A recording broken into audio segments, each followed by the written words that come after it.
Bien, vamos con nuestra segunda presentación del día.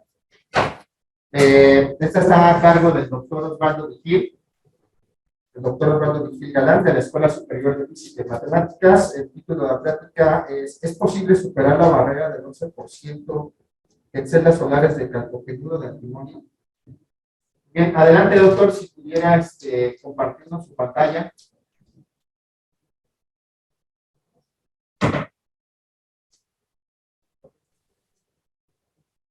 Doctor Osvaldo. Ahí está. ¿Ya se ve? Sí. Sí, Osvaldo, ya se ve. Muy bien. Bueno, entonces, el objetivo de la Osvaldo, presentación... ¿Sí? ¿la puedes poner en modo presentación, por favor? Ah, sí, disculpa. Muchas gracias. A ver.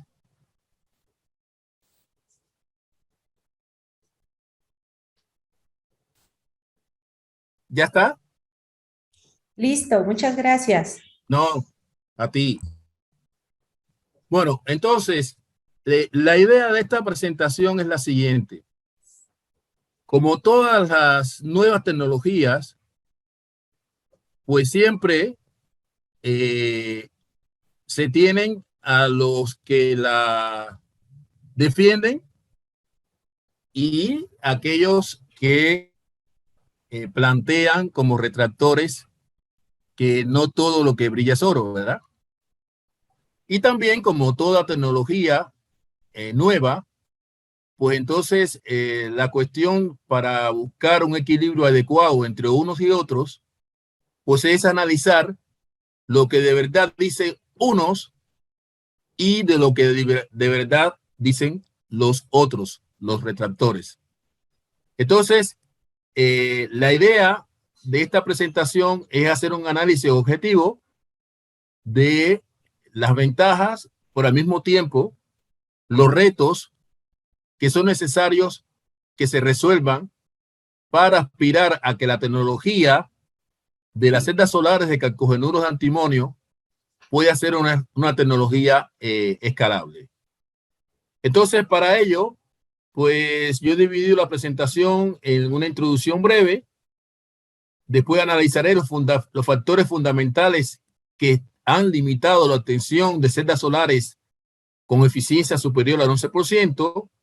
Y finalmente haré un resumen y las perspectivas que a mi juicio presentan este tipo de tecnología. Entonces, como introducción, pues todos sabemos que los dispositivos fotovoltaicos que convierten directamente la energía solar en energía eléctrica, pues constituyen la solución a los problemas ambientales que han surgido como consecuencia del uso y del abuso, sobre todo, de las fuentes convencionales de energía. Dentro de las energías renovables, la energía solar fotovoltaica es una de las manifestaciones de estas nuevas fuentes de energía que se han desarrollado de una manera vertiginosa.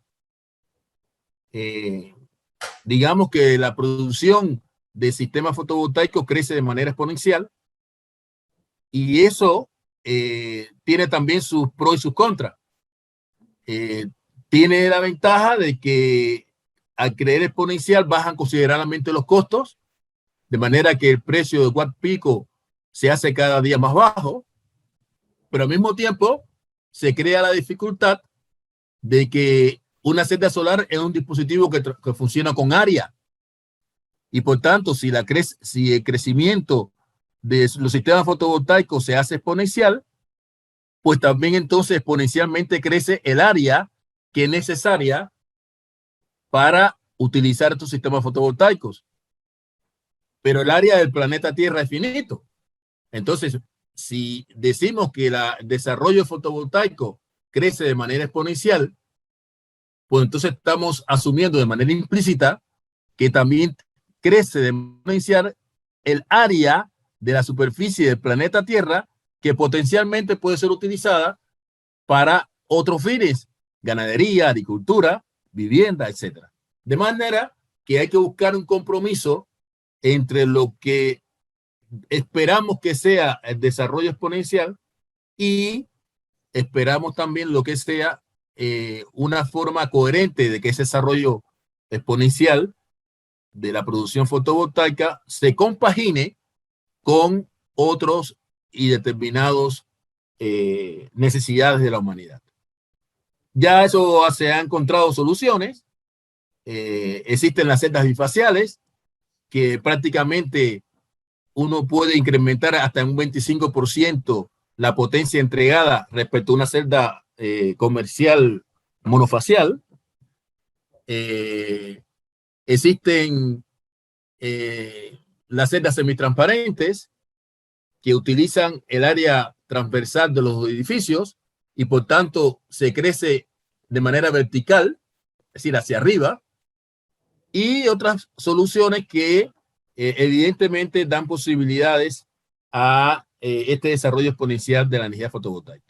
Y dentro de toda esta gama, pues han surgido las llamadas celdas solares emergentes, es decir, que es una rama en la cual la pregunta ha sido cómo y de qué manera se pueden procesar celdas solares que superen las limitaciones de aquellas celdas solares en la tecnología de películas delgadas, que como ustedes conocen han sido siempre las que llevan la voz cantante, las SiC y el cambio teluro, en superar, como decía, las limitaciones que tienen estas celdas, es decir, el hecho de que están constituidas por algunos elementos que son escasos y por otros que son decididamente tóxicos. Un análisis de los especialistas en este sentido, pues determina que aunque estas celdas a películas delgadas tradicionales, llamémoslas así, las SiC y el cambio teluro, han alcanzado eficiencias certificadas superiores al 20%,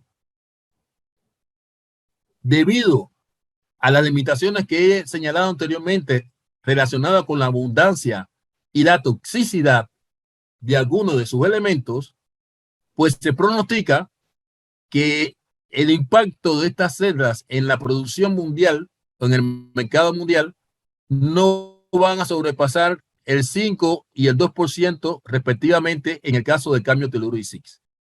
De tal manera que entonces la comunidad científica internacional pues se ha abocado a ver en qué medida la gama de materiales o otra gama de materiales pueden ir sustituyendo paulatinamente a estos dos campeones, ¿verdad?, de las películas delgadas a nivel comercial, y han surgido entonces las llamadas celdas solares emergentes. Entre el número amplio de compuestos que tienen opciones y de sistemas o de tecnologías que tienen opciones reales de sustituir a las celdas solares de cambio teluro y de las SiC, pues están las celdas solares de calcogenuro de antimonio, que como unos de los compuestos o materiales absorbentes que se consideran prometedores por sus características físico-químicas, ¿verdad? Entre ellas, la que ya todos conocemos, que tienen sus bandas prohibidas sintonizables, que se pueden mover dentro de 1.1 y 1.7 electron volts, poseen un alto coeficiente de absorción, sus elementos son relativamente abundantes en la corteza terrestre, de muy baja o ninguna toxicidad, y con una estructura 1D que permite un nuevo tipo de transporte de carga diferente a las de las celdas clásicas de 3D, de estructura 3D.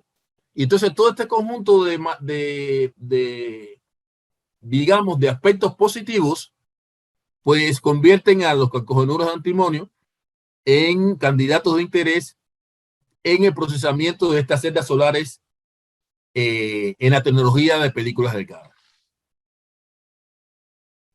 Sin embargo, o mejor dicho, otro aspecto de importancia es el tiempo relativamente corto en que ha ido evolucionando la eficiencia de estas celdas solares.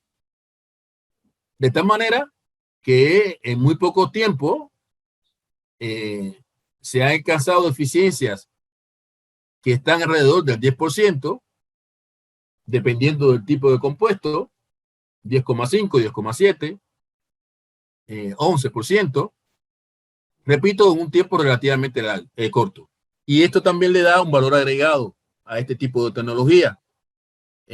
Por ejemplo, las celdas solares de cadmio teluro, para que dieran un salto sustancial en la eficiencia, pues se tuvo que estar trabajando aproximadamente 10 o 15 años para dar un salto sustancial en la eficiencia.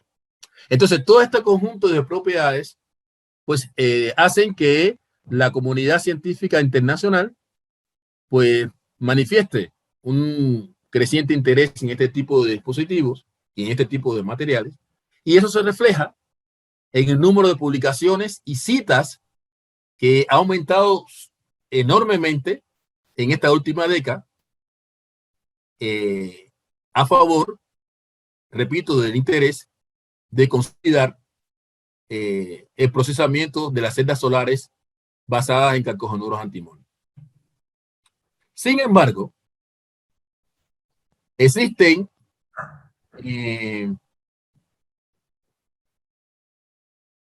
una serie de factores que vamos a analizar de inmediato que,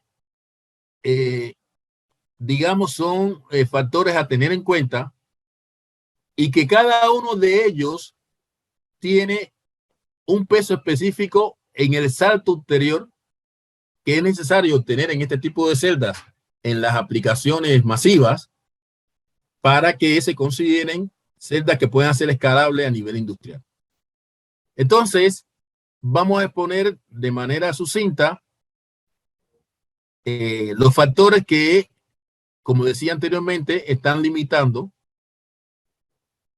hasta el momento la obtención de eficiencias que sobrepasen el 12% en este tipo de tecnología.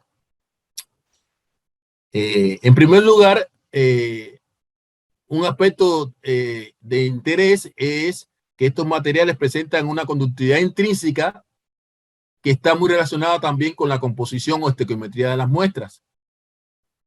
Existen defectos intrínsecos volumétricos que se relacionan con la estequiometría, es decir, se relacionan con el hecho de que el calcogenuro esté en exceso, esté en defecto, digamos que vacancias de selenio o de azufre en muestras que tienen la característica de ser pobre en el contenido de estos elementos, pues ya se sabe que actúan como niveles de honores, ya sean de vacancia de selenio, de antimonio ocupando el selenio, o vacancias de azufre o antimonio ocupando lugares de azufre. Y estas vacancias son consideradas como las más probables, mientras que en el caso de muestras que son ricas, ya sea en selenio o en azufre, pues la formación de niveles asociados a selenio o a selenio en sitios de antimonio le da un carácter a los niveles como de aceptores, como se ha evaluado como niveles más probables que determinan el tipo de conductividad que caracterizan a estas muestras. Por lo tanto, la primera cuestión que es necesario analizar es la conductividad intrínseca, que está relacionada con la composición y la estequiometría de la muestra, y cómo el hecho de que tengamos muestras ricas o no en azufre o en selenio, pues va a determinar el tipo de niveles volumétricos que va a caracterizar las propiedades de estos materiales.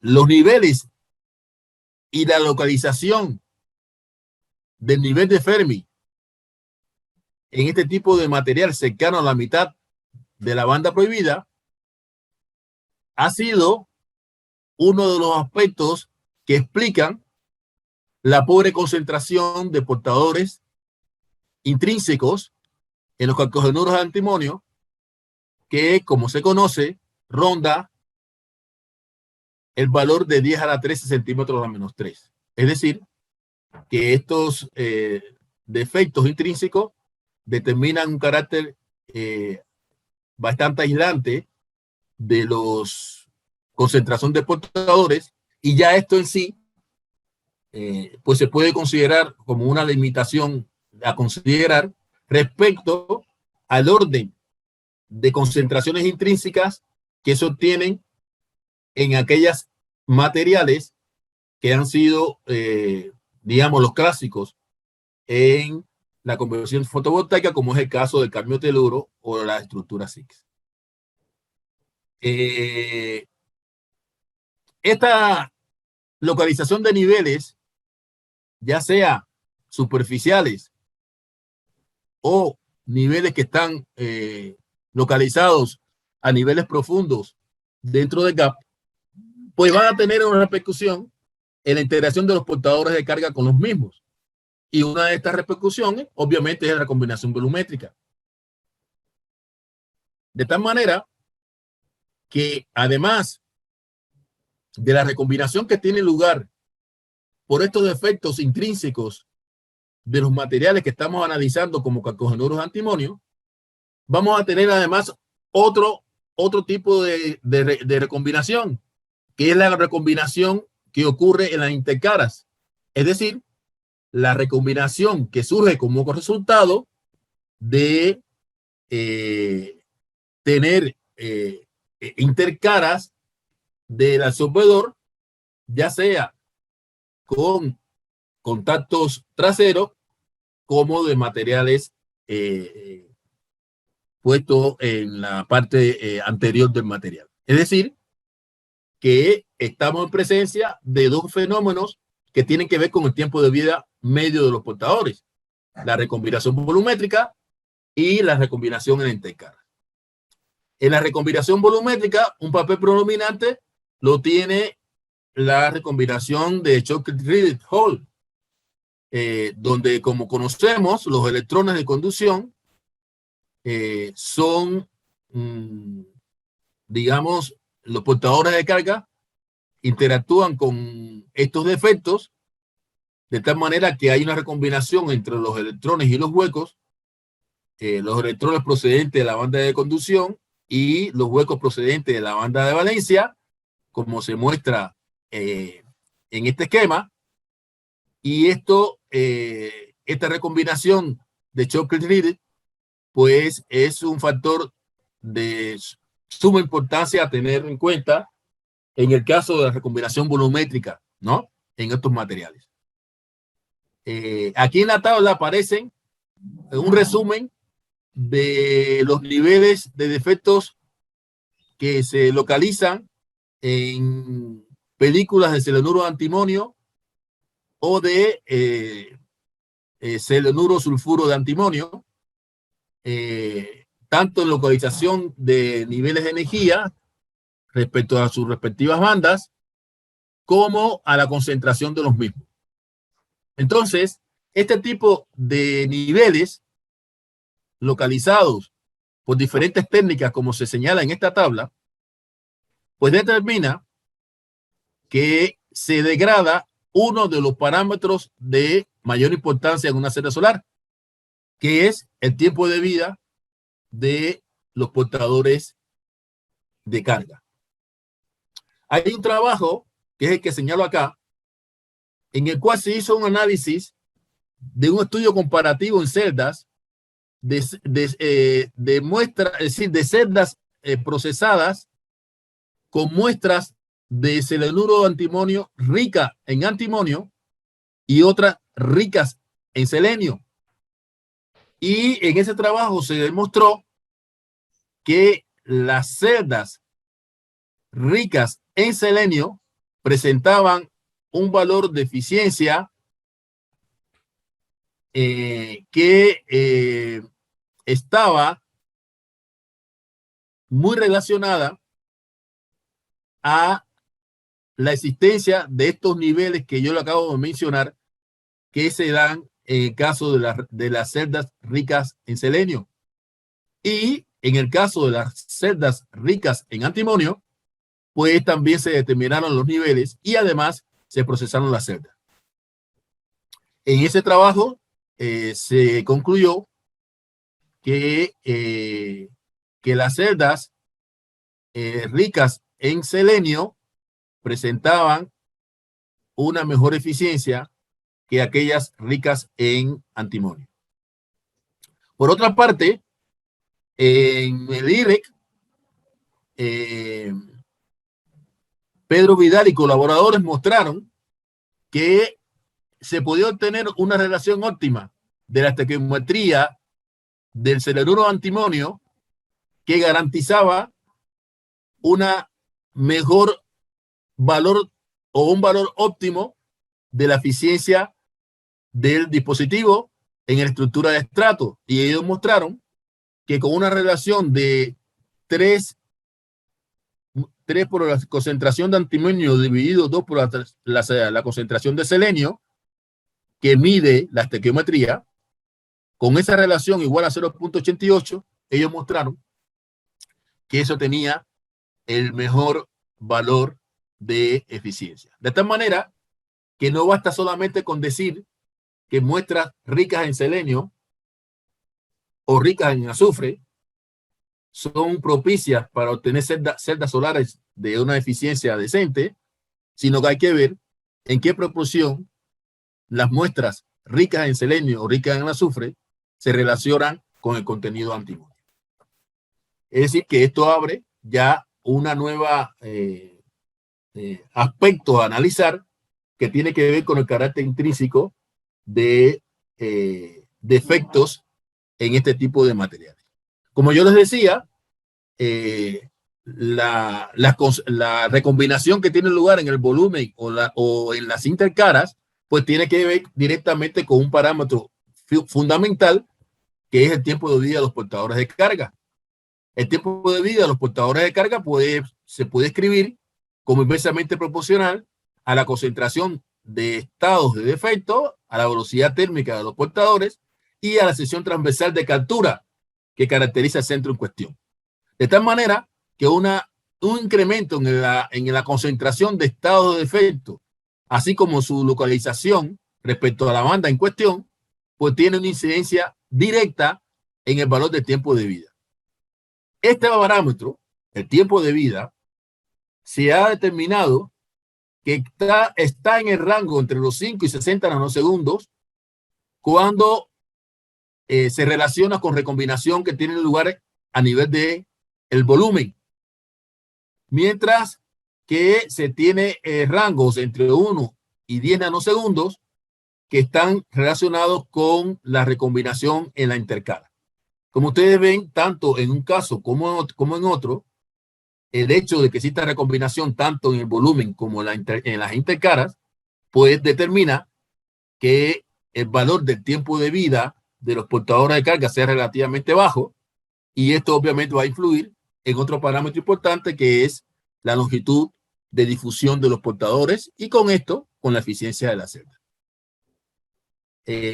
Nosotros hemos hecho trabajo de simulación que muestran que en el caso de la influencia que tiene la intercara del absorbedor con los diferentes tipos de celda, de películas, hemos demostrado que en el caso de la intercara absorbedor con una capa HTL, se reduce la recombinación de este efecto respecto a la intercara absorbedor ETL. Y la razón de que las celdas solares de mayor eficiencia, digamos, tanto en el caso de absorbedores de selenuro de antimonio como del ternario, hayan sido obtenidos con un tipo específico de HL, quiere decir que esa HL, esa capa HTL, cuando se analiza sus constantes de la red respecto a la constante de la red de los absorbedores, pues resulta que el acople reticular del espiro es el mejor acople que se tiene de todos los HTL respecto a los absorbedores que se caracterizan, que pueden ser el sulfuro de antimonio, el selenuro de antimonio o el ternario.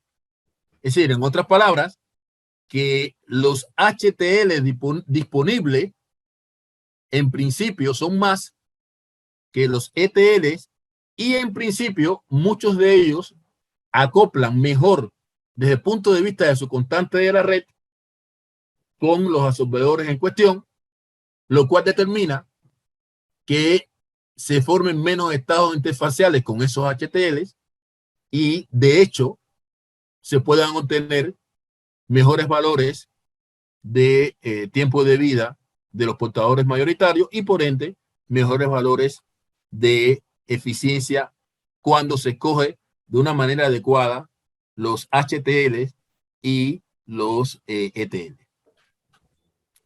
Una forma también de medir la influencia de estos fenómenos relacionados con la recombinación en la intercara, pues es midiendo el factor de idealidad del diodo.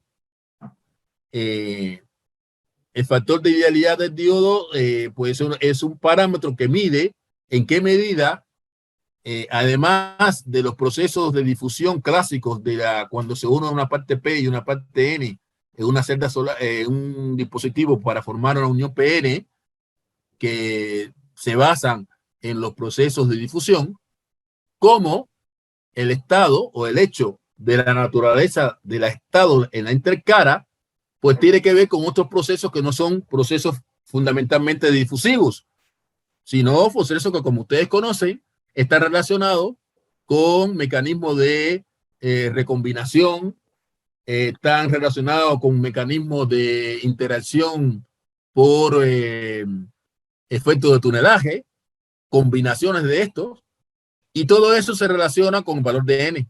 Un valor de n igual a 1 es indicativo de que el proceso que tiene lugar a través de la interunión, es decir, de la intercara, es un proceso totalmente difusivo, mientras que valores por encima de n igual a 1 están dando idea de cómo los estados interfaciales están interactuando con los portadores de carga que tratan de atravesar la intercara en cuestión.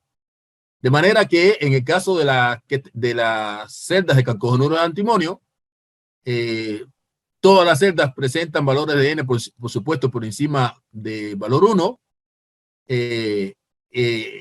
como una forma de indicar que la recombinación en la intercara es un proceso a tener en cuenta y es dominante. Y en particular, cuando n ya se acerca al valor 2, pues esto sugiere que hay recombinación no solamente en la intercara, sino en la región limítrofe de la región de carga espacial. De tal manera que la medición de factor ideal del diodo, pues también nos ayuda a conocer o a saber en qué medida las intercaras y la recombinación en las mismas pueden afectar la eficiencia de la celda. Otro factor de suma importancia es el tipo de estructura con que hagamos la celda. El hecho de que, como habíamos visto, la concentración de portadores intrínsecos en los calcogenuros de antimonio es relativamente baja, del orden de 10 a la 13 centímetros a la menos 3, pues implica que estos materiales se caracterizan por tener una relativa alto valor de la resistividad. Y el hecho de que el absorbedor o el absorbente se caracterice por tener un alto valor de resistividad, pues permite considerarlo como un material intrínseco, de tal manera que se puede formar entonces una estructura NIP. Una estructura NIP donde la parte N lo forma una película ETL, es decir, una película que sea transportadora de electrones. La parte P se forma con una película que sea transportadora de hueco, es decir, HTL, y la parte intrínseca sería el calcogenuro en cuestión. En el caso de una estructura NP, pues todos sabemos que el campo eléctrico está distribuido tanto entre la parte N y la parte P. Y si nosotros queremos hacer una celda solar eficiente, pues deberíamos tener una parte N que fuese muy conductora respecto a la parte P activa de la celda, porque esto garantiza que el campo eléctrico se desplace hacia la parte P, que es la parte donde se realiza el efecto fotovoltaico. Es decir, que una condición que debemos exigir si estamos haciendo una estructura NP es que haya un campo, que el campo eléctrico en la región de carga espacial se desplace hacia la zona P. Y eso implica hacer ingeniería en la zona N, entre otras cosas, haciendo material N lo más conductor posible y en la medida también de lo posible, crecerlo de manera epitaxial. Es decir, que prevalezcan enlaces de tipo de Van der Waals. El caso de la estructura NIP, pues se basa en el concepto de cómo acoplan las bandas de conducción y las bandas de valencia de la capa HTL y la capa ETL con las bandas de conducción y de valencia respectiva del absorbedor. Aquí le estoy mostrando un esquema de una buena capa ETL y una buena capa HTL. Una buena capa ETL debe ser capaz de crear una barrera de potencial para los huecos y crear una barrera de tipo spike para los electrones con el absorbedor. Mientras que una buena capa HTL debe ocurrir de todo lo contrario. Es decir, que sea barrera para los electrones y que permita el flujo de hueco desde el absorbedor hacia la capa ETL. Para que se cumplan estas condiciones, pues entonces debe haber cierta relación entre la banda prohibida del absorbedor que estemos analizando en cuestión y de las capas HTL y ETL. En este esquema que le muestro acá en esta diapositiva, está el esquema de banda de diferentes capas HTL y diferentes capas ETL. Y la comparación de esos esquemas de banda con un absorbedor que en este caso yo he puesto que sea el selenuro antimonio.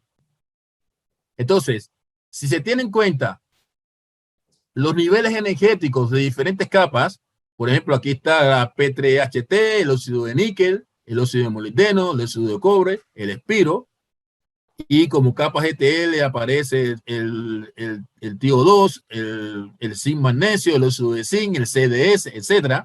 Si se conoce el esquema de los niveles de banda, entonces se puede hacer a priori un análisis de qué capas ETL y qué capas HTL serían las idóneas para formar una estructura NIP en celdas solares de calcogenuro antimonio.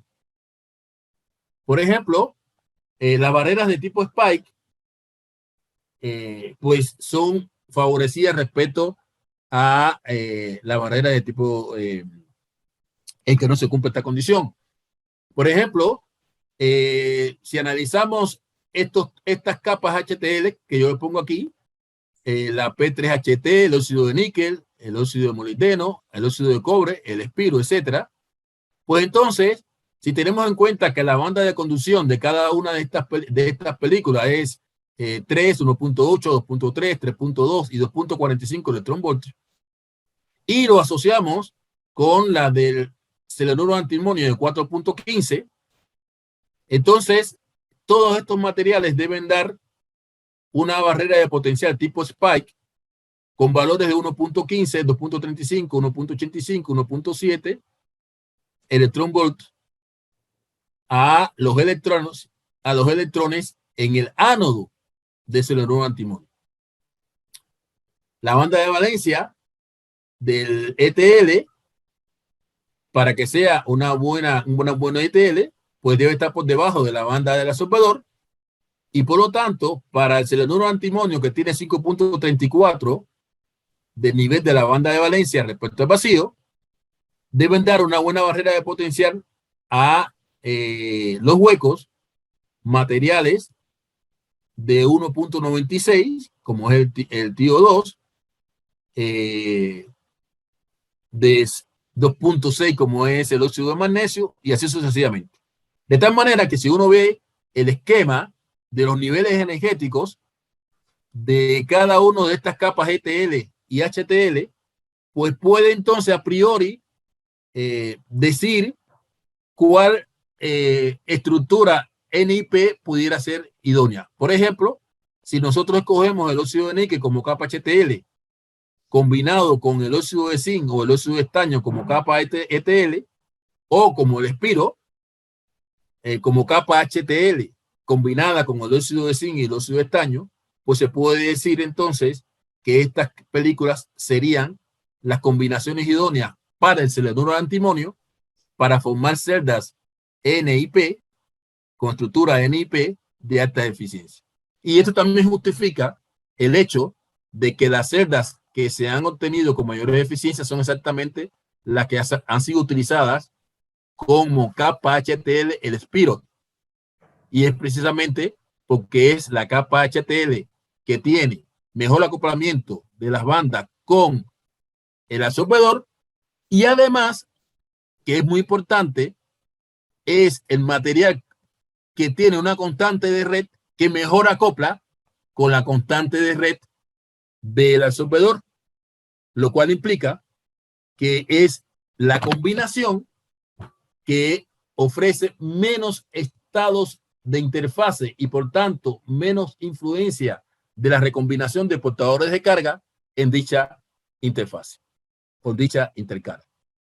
Una cosa, digamos, que está no tan a favor del espiro es, a mi juicio, que no es una película que por su característica de depósito y por sus propiedades sea muy recomendable, repito, a mi juicio, para que se puedan hacer celdas escalables con este material. Pero, de todas formas, les estoy mostrando la influencia que tiene la combinación de estos materiales. Desde el punto de vista de capas HTL, el CDS no es la mejor capa HTL. En primer lugar, porque el CDS da una alineación de banda de tipo CRIF en lugar de ser de tipo Spike. Y ya se han hecho estudios con películas ETL, alternativas al CDS, que en principio deben mejorar la alineación de banda con el absorbedor y que por tanto son materiales que permiten o deben en principio mejorar las condiciones de la celda. Efectivamente, celdas solares que han sido desarrolladas sustituyendo el CDS con el óxido de zinc, el óxido de estaño y el ternario de tipo cambio sin azufre han mostrado poseer valores o obtener con ellas valores de eficiencia superiores a las obtenidas con el CDS como capa ETL.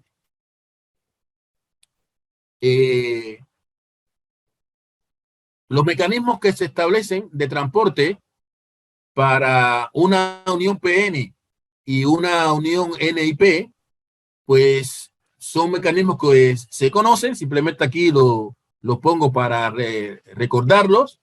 Es decir, hay un intercambio en una unión PN, hay un intercambio de portadores de carga entre el material ETL, o si quieren llamarle la capa buffer, el material absorbedor, de tal manera que coinciden fotones sobre uno y otro en sus respectivos rangos de longitudes de onda, pues se crean portadores libres, y el hecho de que exista una barrera de potencial o no entre el ETL y la capa TL, y el absorbedor, pues determina que haya acumulación o no de carga, de tal manera que se produce un transporte de huecos a través del contacto y de electrones a través de la capa TCO, una vez que se aplica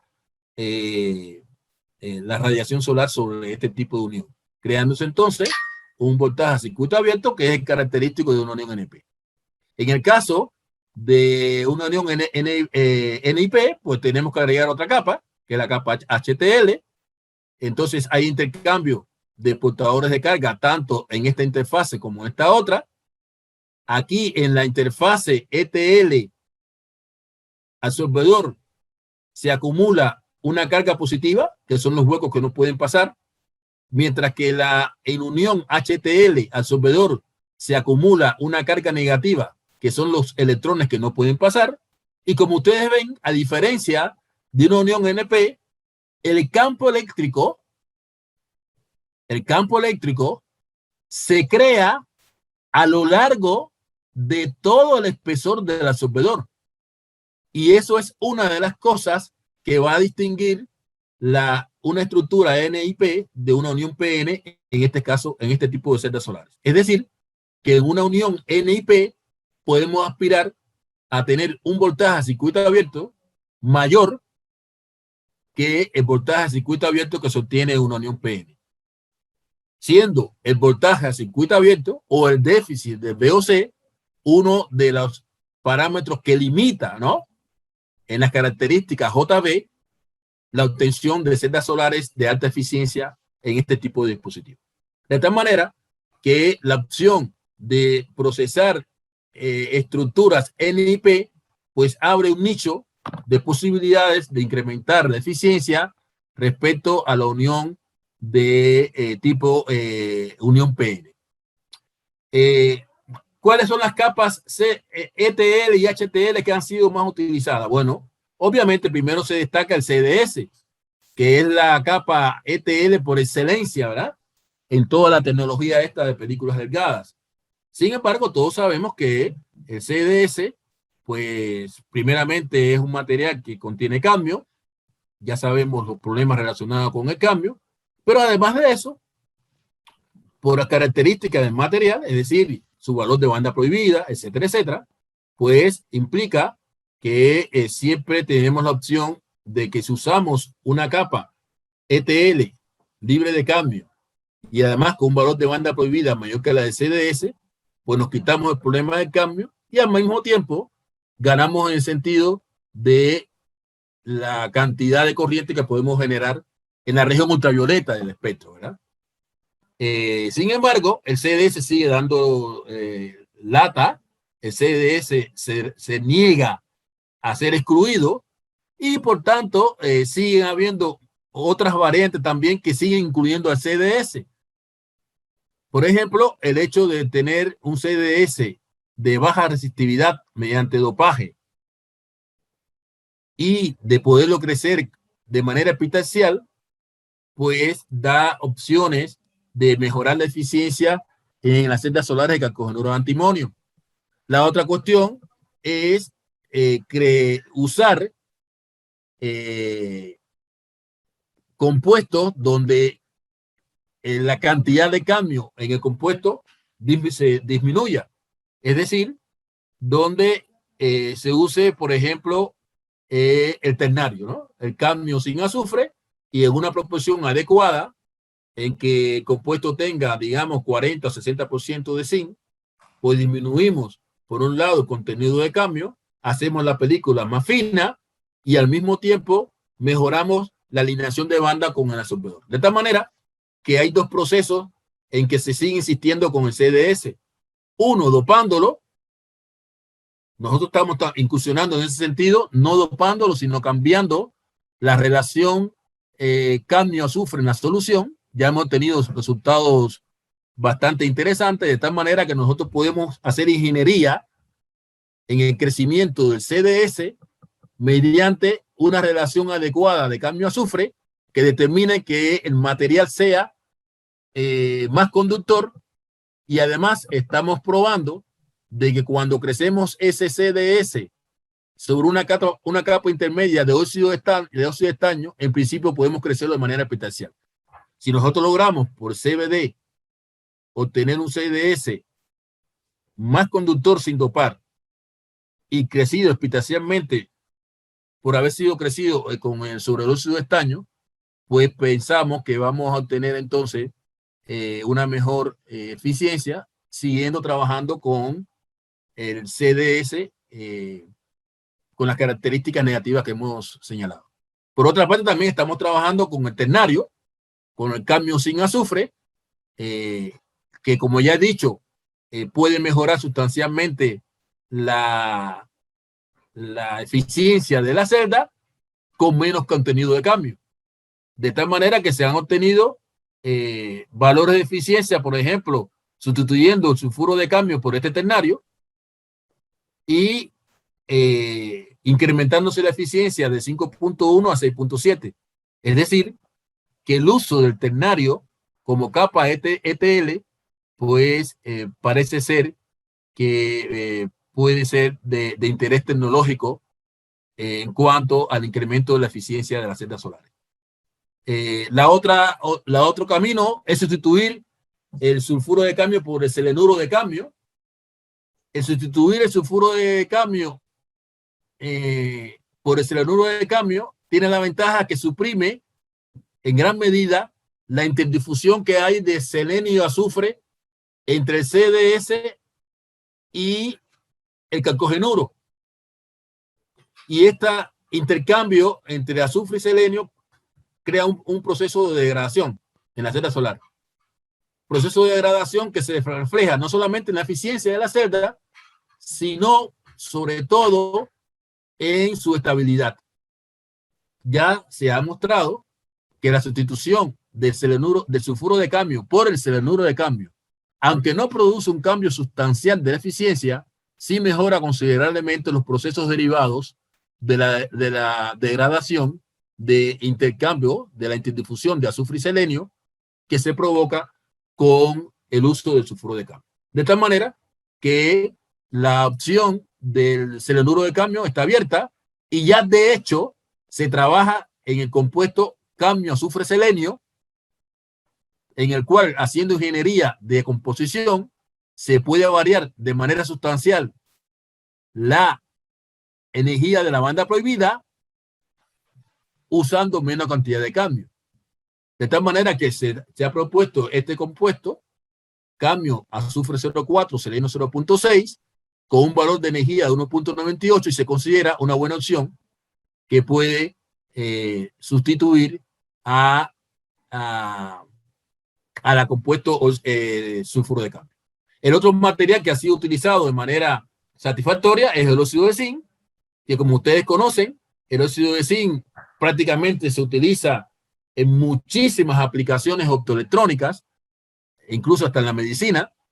Este óxido de zinc se puede crecer de manera nanocables, nanovarillas, y tiene la ventaja de que también se puede crecer con una enorme variedad de métodos de síntesis, y en particular el óxido de zinc ha mostrado que sustituyendo al sulfuro de cadmio se mejora sustancialmente la eficiencia de las celdas de selenuro de antimonio, mejorando la orientación de los ribones en el selenuro de antimonio respecto a la orientación que tienen estos cuando el selenuro de antimonio se crece sobre el CDS. Combinaciones de zinc, magnesio, oxígeno también han sido evaluados. También ha sido evaluado el óxido de estaño como solución alternativa al CDS, obtener también resultados que pudiéramos considerarlo como satisfactorios y de interés.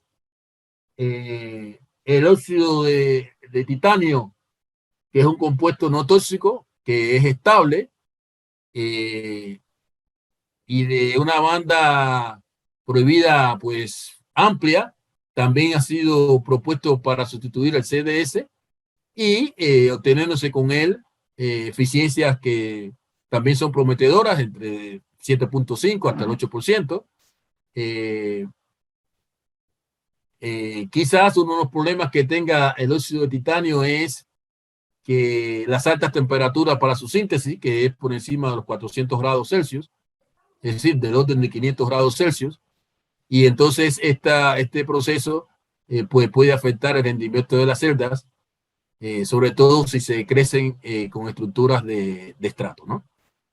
El óxido de vanadio es otro de los materiales que también están compitiendo actualmente como una posible aplicación de capas HTL. Se han obtenido celdas de hasta el 6.3% con el depósito de óxido de vanadio por spin coating y el selenuro de antimonio por CSS. Y también se ha también utilizado el óxido de vanadio mediante análisis de tratamientos térmicos, de tal manera que el óxido de vanadio también se perfila como una capa HTL de interés para mejorar la eficiencia de la celda. El espiro, ya lo he dicho, es, digamos, la capa HTL insignia.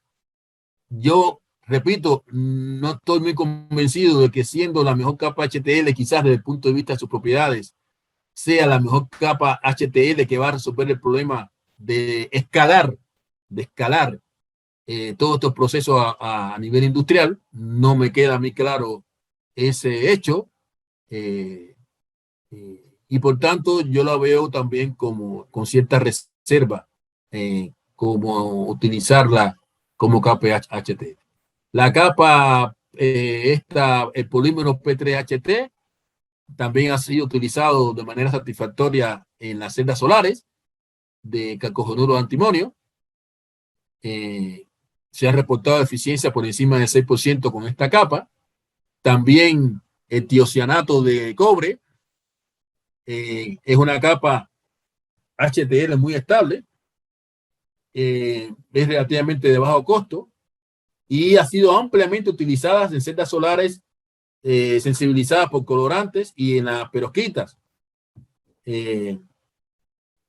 Pero digamos, ha sido menos usada en las celdas solares de calcogenuro de antimonio, aunque se reporta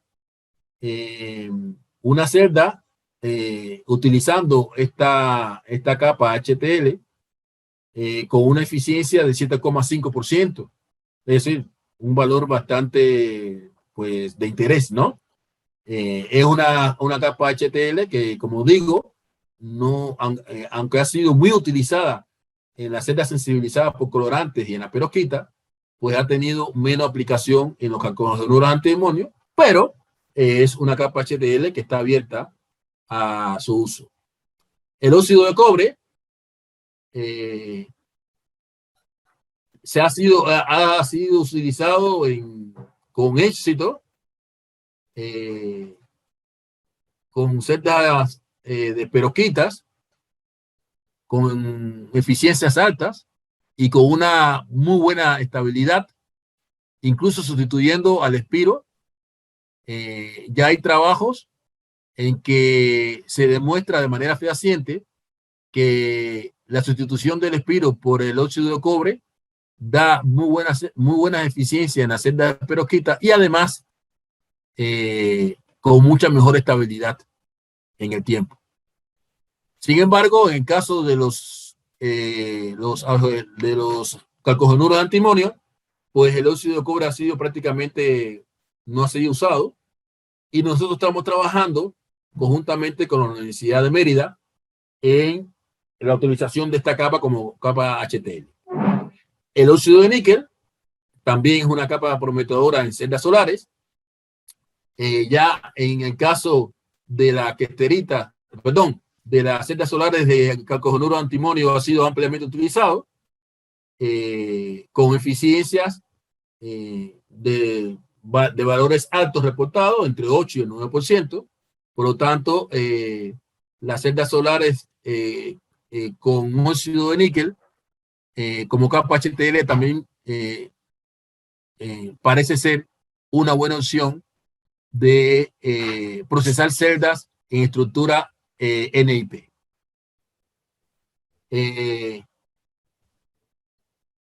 Además de los factores que hemos analizado, ¿cuáles son otros factores que deben tenerse en cuenta a la hora de elegir una capa HTL o una capa ETL? Bueno, lo que he dicho, en primer lugar, el aumento de la concentración de ionores o aceptores, es decir, el incremento de la conductividad, determina que exista un desplazamiento de los cuasiniveles de Fermi, tanto en la intercara ETL absorbedor como en la intercara HTL absorbedor. Un mayor incremento del desplazamiento de los niveles de Fermi va a tener una incidencia directa en el incremento en el voltaje del build-in de la unión y por tanto un incremento en el VOC. Es decir, si nosotros hacemos ingeniería de tal manera que tanto las capas HTL como las capas ETL la podamos hacer con valores, digamos, adecuados de conductividad eléctrica, valores altos de conductividad eléctrica, pues estamos en principio en grado de obtener o mejorar los valores de VOC, que repito, es dentro de los parámetros eléctricos de la celda solar el que más se aleja de su valor teórico. También el hecho de que hagamos los ETL y la HTL menos resistivos implica que tengan menos incidencia en el valor de la resistencia en serie y por tanto, al tener menos incidencia en la resistencia en serie, pues tiene menos influencia en el valor del factor de forma, de tal manera que haciendo ingeniería de la capa HTL en cuanto a disminuir su resistividad y de la capa ETL, de estas dos capas, pues en principio debemos mejorar tanto el valor del factor de forma como el valor del VOC. La otra cuestión importante que tenemos que analizar en estas celdas solares es la orientación de las cintas. Yo aquí no me voy a detener mucho porque en la exposición que hizo el doctor Edgardo, pues ya mencionó este hecho, ¿no? Es decir, las cintas que se forman por la unión covalente entre el antimonio y el selenio o el antimonio y el azufre, y que estas cintas están unidas por fuerza de tipo de Van der Waals, mientras que las otras están unidas por enlace de tipo covalente, pues determina el carácter unidimensional de estos materiales y el reto está en hacer depósitos por las técnicas y sobre sustratos determinados que a su vez determinen, valga la redundancia, que estas cintas crezcan lo más perpendicular con sus ribbons o las cintas que crezcan lo más perpendicular al sustrato. De tal manera que el flujo de portadores de carga en la dirección en que se establece la corriente, pues no tenga fronteras de grado. Eso sería lo ideal. Se han hecho estudios, por ejemplo, F. Patini y colaboradores han hecho un estudio de la influencia de los sustratos y de la relación que hay entre la orientación de las cintas y los planos cristalinos, ¿no? Y se sabe que cuando uno hace un espectro de rayos X, los planos que dan terminación cero, pues son planos que están acostados, por lo tanto son planos que no deseamos que existan, mientras que los otros planos, como aparecen aquí, ellos estudiaron los 211, los 2221, los 301, etcétera, etcétera, y hay una relación establecida entre estos planos y el ángulo que forman las cintas con el sustrato. De tal manera que uno, haciendo un estudio de coeficiente de textura, pues puede tener una idea de la película que ha crecido, en qué sentido se distribuyen los planos cristalinos respecto al eje horizontal, o en otras palabras, qué peso tienen cada uno de los planos en su orientación respecto al resto de los planos. Eso es lo que da el coeficiente de textura, y eso de alguna forma debe estar relacionado con mediciones que uno realice de SEM, como cross section, o mediciones de reflectividad, o mediciones de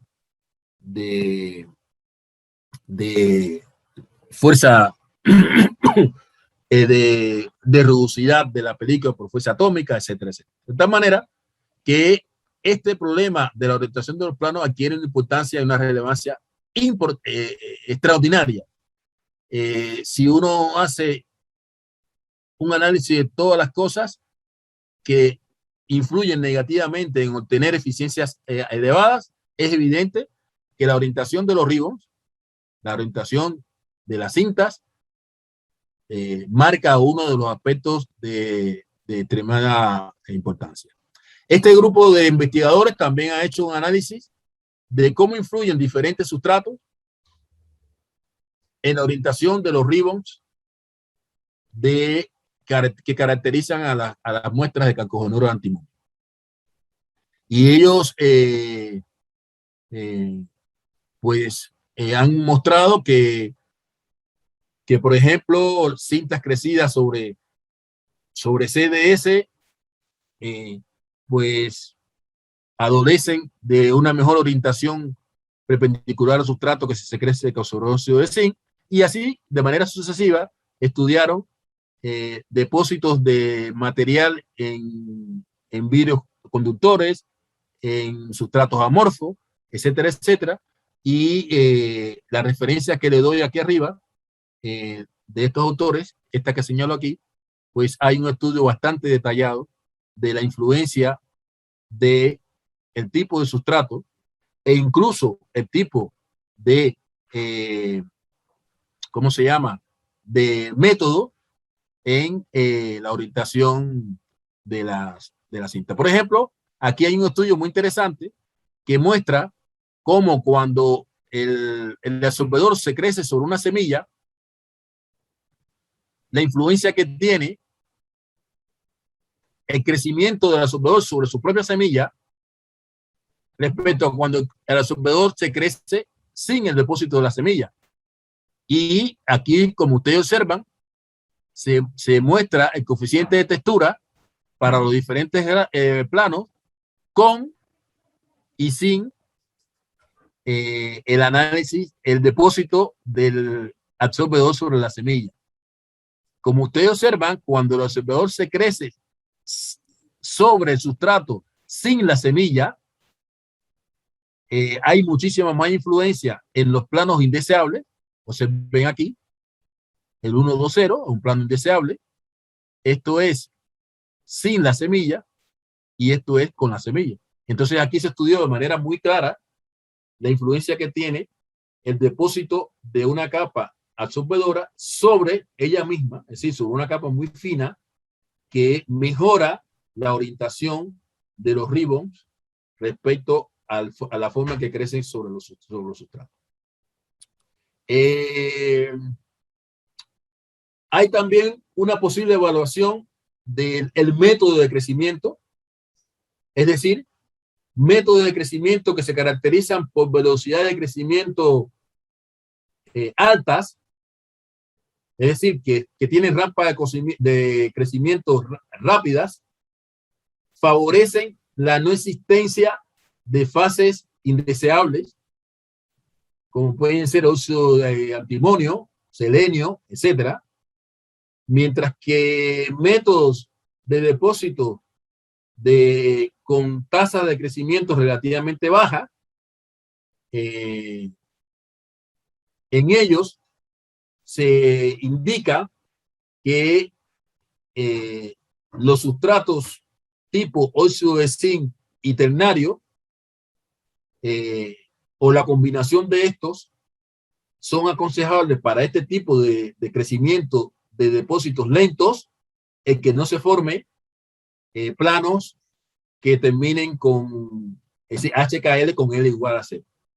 Entonces, hay una serie de guías que nos pueden orientar respecto a la obtención de disminuir o atenuar estos aspectos que son negativos para la obtención de eficiencias elevadas. Por último, está el problema del contacto posterior.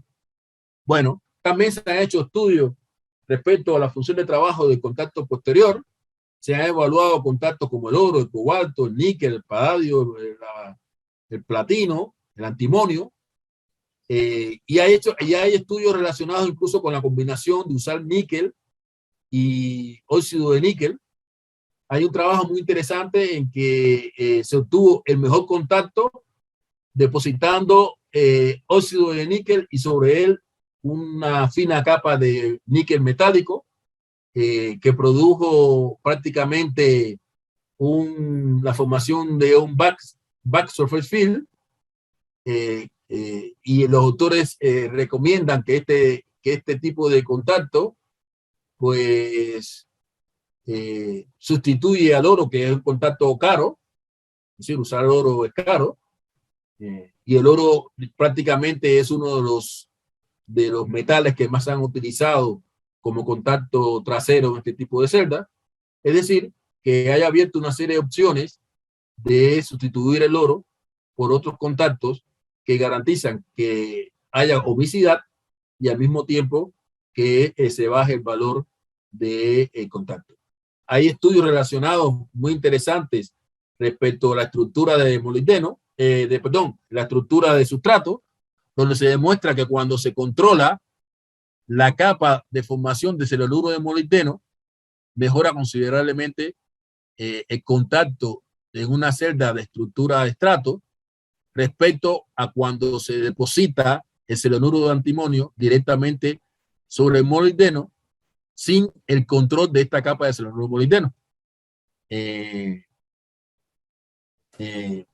Nosotros, conjuntamente en colaboración con el IREC, hicimos el estudio de esta influencia y se demostró que el control de la película de celuluro molibdeno tiene un aspecto de relevante importancia a la hora de obtener en la configuración de sustrato celdas de eficiencia relativamente altas, ¿no? Entonces, por último, está la situación relacionada con los tratamientos químicos, en los cuales también se ha trabajado de manera bastante sistemática. Se han hecho tratamientos químicos con KOH, con sulfuro de amonio, con fluoruro de potasio, pero en líneas generales, y esto será motivo de una de las charlas, a mí en particular me interesan mucho los tratamientos que se están haciendo, pero por métodos físicos, mediante utilización de tecnología láser. Aquí no me voy a detener porque de esto va a hablar el doctor Daniel Jiménez, pero me parece que eso abre un camino no solamente para el procesamiento de la interconexión de las celdas, sino también para un proceso que puede coadyuvar al hecho de crear tanto estructuras texturadas que contribuyen a disminuir las pérdidas por reflexión, de la cual hablaremos en la próxima charla, así como el hecho efectivo de hacer tratamiento térmico mediante el procesamiento láser. Repito, de esto no me voy a detener porque de eso hablará el doctor Jiménez. Por último, termino con la pregunta que yo le hice al doctor Edgardo. Es decir, que todos estos problemas que he mencionado, que en su conjunto hacen que haya que trabajar de manera muy sutil y muy ordenada para incrementar la eficiencia de esta celda por encima del 11%, abre, sin embargo, una opción de trabajo que ha sido poco explotada y es a la que me refería en el hecho de aplicar este tipo de tecnología a procesos en que se utilice la celda solar en condiciones de baja intensidad de radiación, que es un campo totalmente abierto en lo que se conoce como las aplicaciones en condiciones de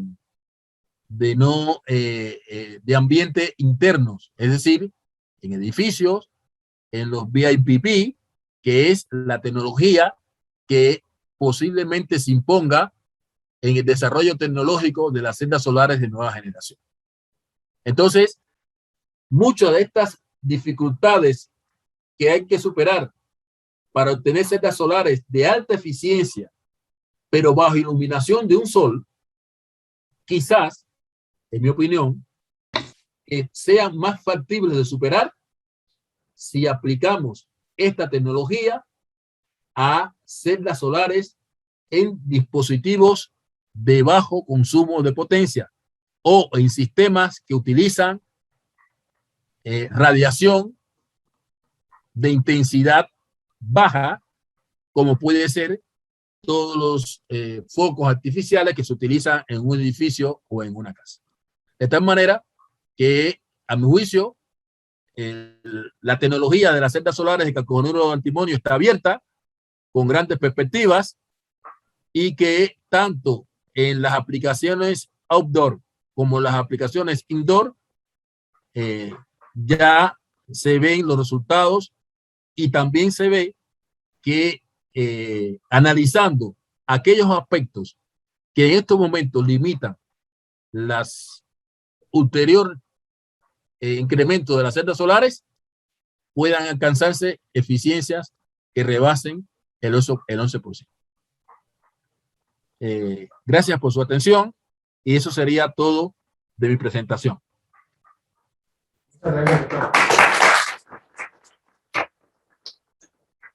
Bien, pasamos a la sesión de preguntas, y por parte del público presente hay alguna pregunta o público en línea. Adelante, doctor Edgardo. ¿Me escuchas, Osvaldo? A ver, háblame un poquito alto porque no te escucho. A ver si me acerco aquí. ¿Me escuchas ahora mejor? Sí. Bueno, muchas gracias por la presentación. Ha estado impresionante toda la revisión de la literatura que has hecho. La verdad que ha venido estupendo para recordar todo lo que se ha hecho y lo que tenemos para hacer en Sereño de Antimonio. Tengo una pregunta sobre los contactos selectivos para la configuración PIN, porque está claro el alineamiento de banda que tienen que tener, está claro que cuanto menor sea el mismatch con el selenio de antimonio mejor, pero ¿tenéis alguna idea de la concentración de portadores que tendrían que tener el HTL o el ETL y el papel que jugaría y en qué rangos deberíamos movernos? Ah, sí, mira, esa pregunta está muy interesante. En el caso del, por ejemplo, del cambio teluro, ¿no? Que es un material tipo P, como en el caso de la questerita, de los calcogenuros de antimonio,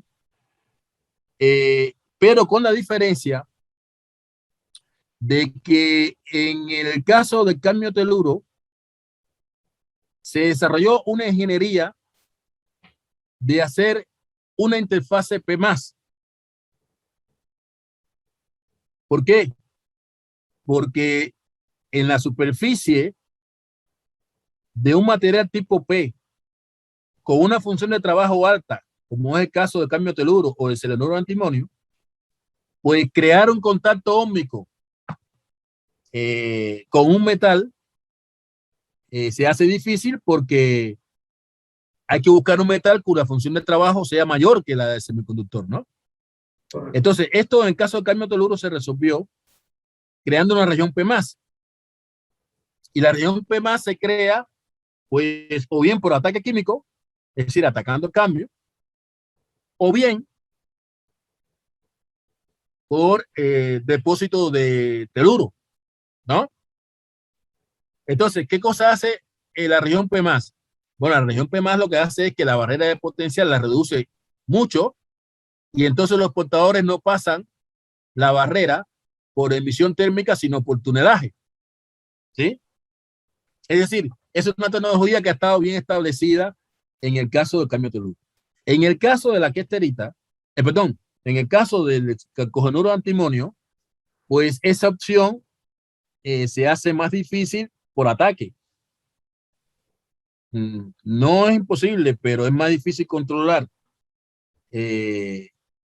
Variar la conductividad de la superficie mediante ataque químico. Y yo pienso que ahí puede jugar un papel fundamental el tratamiento por láser. Yo pienso que el tratamiento por láser, incluso creando condiciones de superficie texturada, conjuntamente con la limpieza, puede crear una condición de disminuir la barrera de potencial de tal manera de que la omisidad de contacto no dependa al 100% de la función de trabajo del metal que se utilice. Es decir, no hemos trabajado en eso todavía, esto a nivel de teórico, pero me parece que en la cuestión referente al contacto trasero, la opción del tratamiento de la superficie con interacción con la radiación láser puede ser una vía de mejorar el contacto trasero.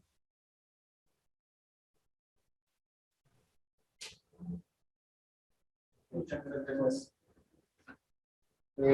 Michael, adelante. Hola, buenos días. ¿Sí me escuchan? Sí. Doctor, me llama la atención, bueno, una de las propuestas igual de su plática interesante es la del uso de sulfuro selenuro de cadmio en lugar de sulfuro de cadmio.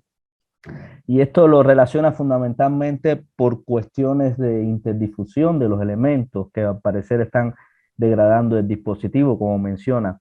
Pero me llama la atención porque el introducir selenio llevaría a tener un gap de 1.98 y esto por lo general no es lo que se busca, sino lo que se busca sería lo contrario.